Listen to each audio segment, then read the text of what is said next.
Hello guys, welcome back to Optinex crypto daily. और आप बात करेंगे आज इथेरियम के बारे में, क्योंकि इथेरियम को लेके एक बड़ी न्यूज़ आई है मार्केट के अंदर। वो है कि एसईसी ने क्लोज़ कर दिया उसके ऊपर जो इन्वेस्टिगेशन, जो केस चल रहा था इथेरियम 2.0 आने के बाद, जब वो प्रूफ ऑफ स्टेक पे चला गया था, प्रूफ ऑफ वर्क से। तो एसईसी ने कहा था कि हम इस पे चार्जेस लगाएंगे, कि इसे सिक्योरिटी की तरह ट्रीट करेंगे या फिर इसे कमोडिटी की तरह। तो बाकी सब चीज़ों के लेके ऊपर यहाँ पर बात चल रही थी। तो यहाँ पर लाइकली कंफर्म कर दिया गया है कि कमोडिटी का स्टेटस इथेरियम को दिया जाएगा।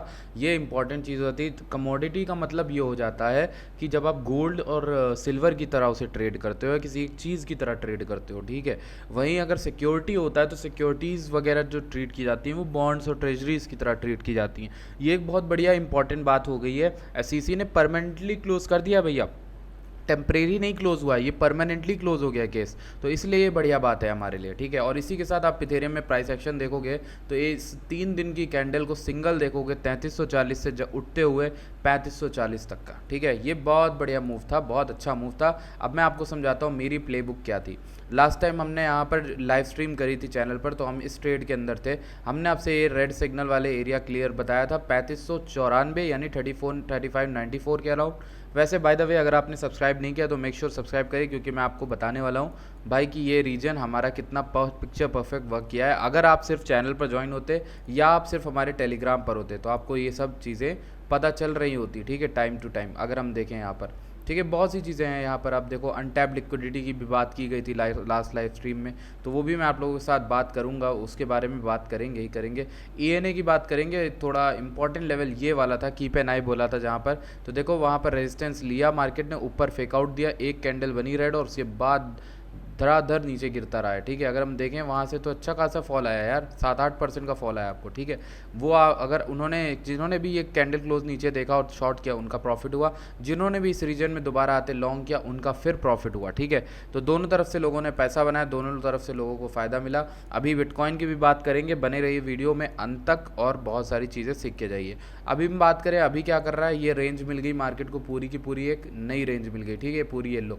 अब हमें क्या चाहिए, अब आप समझ गए हो क्लीनली क्या चाहिए। आपको समझ में आ रहा है कि यहाँ पर 4 घंटे में आरएसआई जो है बुलिश डाइवर्जेंस बना रहा था, यहाँ पर मार्केट नीचे जा रही थी, तो there could be a significant move जो हमें इन 2 कैंडल में मिल जाता है, ठीक है। इसके बाद अगर हम बात करें कि 2 कैंडल रेड बन गई हैं, जिसके बाद जो कि सबसाइडिंग एक नॉर्मल बुल मार्केट बिहेवियर दिखाती हैं, इसमें कोई खतरनाक वाली बात तो है नहीं कि ये सिंगल कैंडल जो है इसको चीर के ऊपर जा सकती है, ठीक है। तो अभी इंपॉर्टेंट हमारे लिए ये है कि हम 3622 का एरिया देखें, जहाँ पर हमें रिजेक्शन मिल सकता है नेक्स्ट, और उसके ऊपर जाने की कोशिश करें। अगर बीटीसी इस समय भी उतावला है ना नीचे आने के लिए, तो हमारा यहाँ पर इथेरियम गिरेगा 3622 पे और दोबारा 3500 तक दोबारा आ सकता है मिनिमम, या फिर हो सकता है यहाँ पर भी आए। बट मुझे इस मार्केट में आप देख रहे होगे, मैंने आप लोगों को कॉल भी दी थी पहले भी और अभी भी दे रहा हूँ कि भाई इस मार्केट में इथेरियम से स्ट्रॉन्ग कुछ नहीं है। और इथेरियम जो स्ट्रॉन्ग इतना है, इसमें कई सारी चीज़ें मैंने बताई थी। Break this and rally start हो जाएगी।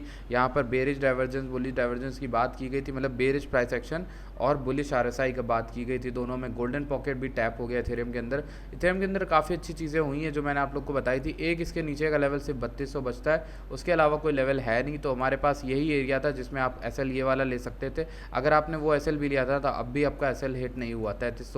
39 या ऐसा कुछ करके जो एसएल दिया था 3340 का मैंने, ठीक है। तो यहाँ पर 42 से हम पंप कर गए हैं इसके अंदर, बाइनेंस के अंदर, तो ठीक है। एसएल आपका हिट नहीं हुआ इस लॉन्ग पोजीशन में, ये लॉन्ग पोजीशन फिर से एंटर हुई, आपका फिर प्रॉफिट हुआ। अभी हमारे लिए सिर्फ और सिर्फ ये एरिया इंपॉर्टेंट है। कौन सा एरिया, यही वाला यार 3596 या 3600 के आसपास। ये एरिया क्लियर हो गया ना एक बार, तो मार्केट आराम से 3740 3750 तक जाएगी।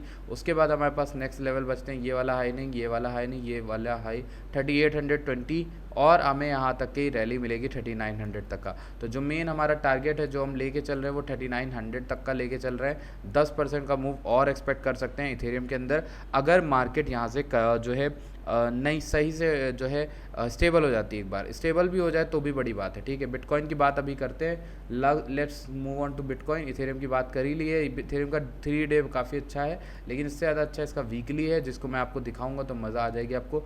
इन तीनों कैंडल में ट्रैप सेलर्स फंसे हुए हैं। अगर मार्केट यहाँ से कहीं भी भागती है तो लोग फंस जाएंगे। ये बहुत अच्छा प्राइस एक्शन है जिसको लेके मैंने जब भी लॉन्ग किया है ना, ये प्रॉफिट प्रॉफिटेबल ट्रेड ही रही है मेरे लिए, ठीक है, अगर मैं आपको सच बताऊं तो इस तरह की ट्रेडें मेरे लिए तो प्रॉफिटेबल रही हैं, आपके लिए रही कि नहीं आप जल्दी बताना मुझे। और मुझे लगता है कि गोल्डन पॉकेट वाला एरिया जो है उसको यहाँ पर सक्सेसफुली ब्रीच किया है, अच्छा कैसे दिन बिता लिए यहाँ पर टॉप से, अगर हम बात करें 98 डेज़ या फिर 100 डेज़ ऑलमोस्ट पूरे कर लिए हैं। इसलिए मुझे लगता है अच्छी खासा प्राइस एक्शन इथेरियम में होने वाला है अगले कुछ घंटों के, अगले कुछ दिनों के अंदर, ठीक है। ये वाला एरिया मैं आप लोगों से लास्ट टाइम शेयर किया था, बिटकॉइन की शॉर्ट वाला प्लान भी शेयर किया था, ये वाला एरो बना हुआ है, ठीक है। उसके बाद मैंने आप लोग को उस दिन जब लाइव कर रहा था तो मैंने आपको ये दो एरिया ड्रॉ किए, पीले डब्बे ड्रॉ किए, येलो डब्बे। तो पहला डब्बा ये वाला था अनटैप लिक्विडिटी का, दूसरा डब्बा ये वाला था, ठीक है। बाय द वे अगर आपने टेलीग्राम ज्वाइन नहीं किया तो कर लीजिएगा, ठीक है। तो अगर ये डब्बे दोनों बनाए थे, पहला ऊपर का दूसरा नीचे का, पहले ऊपर की लिक्विडिटी उठाई, एग्जैक्ट वही लिक्विडिटी उठाई, ऊपर विक दी, एस एल लोगों के हल्के हंट किए, यहाँ ऑर्डर बुक फिल हुए, देखो कैंडल क्लोजिंग कोई ऊपर नहीं हुई, मतलब शॉर्ट का सिग्नल। अनटैप लिक्विडिटी ले लिए, नीचे यहाँ पर भरी हुई थी लिक्विडिटी अराउंड $65,000 से 63,300 तक की, ठीक है। ये गया $64,000 तक ही, और वहाँ पे पूरी लिक्विडिटी का डेल्टा जितना था ये उठा लिया। लेकिन एक अच्छी चीज़ एट द सेम टाइम ये दिखा रहा था 4 घंटे में एक बुलिश डाइवर्जेंस। अब देखो यहाँ से यहाँ तक मार्केट गिर रही है, यहाँ पर बुलिश डाइवर्जेंस है, अभी भी बुलिश डाइवर्जेंस वर्कआउट कर सकती है, इसलिए मैं एक्सपेक्ट करूंगा कि यहाँ से हो सकता है मार्केट में एक पंप आए, वो एटलीस्ट यहाँ प्रीवियस वीक के लो तक यानी 67,500 तक का आना चाहिए। 2500 पॉइंट का मूव होगा, 3 से 4% बिटकॉइन में मूव मिल सकता है। ये वाला हाई भी इंपॉर्टेंट है, ये वाला रीजन जो मत भूलना, क्योंकि ये इंपॉर्टेंट है भाई, इस रीजन को कभी मत भूलना, जिस रीजन से ये सब प्राइस एक्शन स्टार्ट हुआ था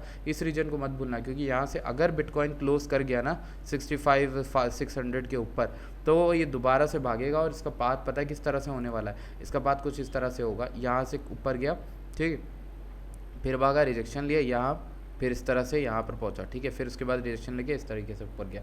तो ये प्राइस एक्शन जो है आने वाले दिनों के अंदर बिटकॉइन में दिख सकता है। मेरा जो बायस है वो इस तरह के प्राइस एक्शन के ऊपर है, ठीक है। मैं ये नहीं कह रहा कि यही होगा, पर मेरा जो आइडिया है वो यही है कि इस तरह का प्राइस एक्शन होगा। उसके अलावा बहुत सी चीज़ें जो आप देख सकते हो मार्केट में, बहुत सी चीज़ें होती हैं जो देखी जाती हैं, जो गिनाई जाती हैं, जो ट्रैक की जाती हैं, लेकिन इसके अलावा और भी चीज़ें हो सकती हैं, समझ भी सकते हो। लेकिन मैं आपको चलो एक बार ये देख लेता हूँ, हेल्थ देख लेता हूँ कैसी है बिटकॉइन की, फंडिंग वगैरह और सेंटीमेंट को लेकर लोग कैसे हैं, ठीक है। अगर हम बिटकॉइन के सेंटीमेंट को देखने चलें तो वीकली का सेंटीमेंट देखें तो हमें यहाँ पर दिखता है कि भाई बिटकॉइन एकदम टॉप के अराउंड अच्छा खासा ओआई में डिक्लाइन देख रहा है। यानी डिक्लाइन का मतलब क्या होता है, ओआई में डिक्लाइन का मतलब भाई एक ही होता है कि आपको यहाँ पर क्या दिख रहा है कि लोग जो है फ्यूचर्स में ट्रेड करने से डर रहे हैं, ठीक है।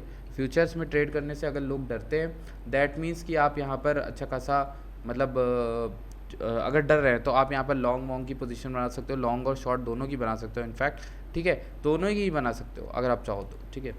मान लो अगर हम ये है इस तरीके से हम ओपन इंटरेस्ट देखेंगे तो फॉल होना स्टार्ट हुआ है पिछले 2 हफ्तों से। अगर हम देखें तो उसमें ओपन इंटरेस्ट में काफ़ी ज़्यादा फॉल हुआ है, और अगर हम बात करें 13 बिलियन 12 बिलियन से ये नीचे गिरा, तो इंपॉर्टेंट चीज़ हो सकती है क्योंकि ये एरिया जो है काफ़ी इंटरेस्टिंग एरिया है। जब आप नॉइज़ हटा के देखते हो ना चीज़ें तो आपको चीज़ें क्लियर दिखती हैं, और चीज़ें क्लियर देखने के लिए क्या करना है, सिर्फ और सिर्फ एक गोल्डन पॉकेट लगाना है फिब का, यहाँ से लेके यहाँ तक का गोल्डन पॉकेट लगाया, देखने में आता है 0.5 का लेवल था, 64,200 लॉन्ग लिया, सिंपल है, ठीक है। अभी क्या लग रहा है, यहाँ से यहाँ के बीच में लॉन्ग बन सकती है 60 to 480 के बीच में, यानी आपको एक बॉक्स मिलता है ये वाला जो कि आपको 0.5 से यहाँ तक के एरिया में आपको लॉन्ग दे सकता है, ठीक है।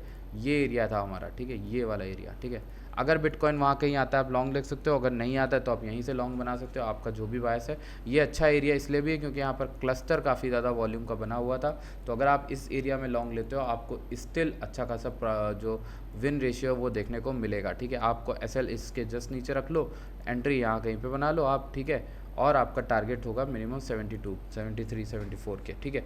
इस तरीके की ट्रेड होती है, 14% का मूव ऊपर, 3% का नीचे, आपका रिस्क टू रिवॉर्ड रेशियो 4:1 का हो जाता है। इस तरीके की ट्रेडें बहुत ऑब्वियस होती हैं, बहुत समझदार ट्रेड होती हैं, कुछ ज़्यादा देखना नहीं है। आपको ये पता है कि भाई मार्केट्स अनसर्टेन सबके लिए होती है, किसी को ये नहीं पता होता एग्जैक्ट क्या होगा, पर आप ये देखते हो आपका रिस्क रिवॉर्ड कहाँ पे परफेक्ट बन रहा है, ठीक है। आपको यही तो देखना होता है। अगर हम टेक्निकली देखें तो देखो मैंने देखो चार्ट और चैनल ड्रॉ करने बैठोगे तो हर जगह अपने बायस के अकॉर्डिंग कुछ ना कुछ दिख जाएगा, इसलिए मैं 100% कभी भी ट्रेडिंग पैटर्न पे ट्रेड नहीं करता। आपने नोटिस किया होगा मेरे ट्रेडिंग स्टाइल में ट्रायंगल लाइनें, ट्रेंड लाइन, ये सब बहुत कम आती हैं, आती होंगी बट बहुत कम आती, मुझे तो याद भी नहीं कब लास्ट टाइम बोला, लेकिन ये चीज़ मैं आपको एक बता देता हूँ। अगर आप ट्रेंड लाइन ट्रायंगल वाले बंदे हो तो इस चीज़ को देखना मत भूलना, ठीक है। ये क्या है, ये एक तरह का इस तरह का चैनल वर्कआउट कर रहा है जहाँ पे ब्रेकआउट दिया, यहाँ पर आके सपोर्ट ले लिया दोबारा, फिर ब्रेकआउट दिया, सपोर्ट ले लिया दोबारा। अगर ये चैनल मेंटेन रहता है, आप इस तरह की लॉन्ग बनाओगे, आपका रिस्क टू रिवॉर्ड यहाँ पे अच्छा बन रहा है, आपका 3% नीचे एसएल है, ऊपर 14-15% का मूव है, तो आप क्यों नहीं ऐसी ट्रेड लोगे? अगर आप ऐसी ट्रेड नहीं लोगे तो आपके ट्रेड होने का फ़ायदा नहीं है ना। तो इस तरह की ट्रेड होती है, इस तरह के सोचना होता है, इस तरह का माइंडसेट होता है। इसके अलावा कोई और मूव है नहीं, इसके अलावा कोई और रहस्य नहीं है, इसके अलावा पैसे बनाने का कोई भी तरीका नहीं है इस मार्केट में, इसके अलावा कुछ भी नहीं है। यही एक तरीका है, अपने रिस्क टू रिवॉर्ड को मेंटेन करना पड़ेगा। ट्रेड वही लेनी है, ट्रेड जो वही लेनी जो श्योर शॉट है और अच्छे खासे लेवरेज से ले लेनी है, ताकि आपको वहाँ पर ठीक ठाक रिटर्न मिल जाए। ठीक है, अगर आप लोग को लगता है कि इस न्यूज़ से काफ़ी ज़्यादा इफेक्ट पड़ता है, तो आप इथेरियम में अपने क्या आपके पॉइंट हैं, आपके व्यूज़ हैं, उसको नीचे कमेंट में लिखना ना भूलिएगा। अगर आप लोग को लगता है कि भाई इस बंदे की बात सही है, तो आप टेलीग्राम को ज्वाइन करना मत भूलिएगा, डिस्क्रिप्शन में उसकी भी लिंक है। और अगर आपको लगता है कि कोई कॉइन है जो मुझसे छूट रहा है, कोई एनालिसिस जो आप देखना चाहते हैं एनालिसिस, तो उसके बारे में नीचे कमेंट करिएगा। जिसके बारे में ज़्यादातर कमेंट होंगे उस कॉइन पे ज़रूर वीडियो बनाने की कोशिश करूँगा। ठीक है, thank you so much for watching this video. I will see you guys in the next video. Till then bye bye.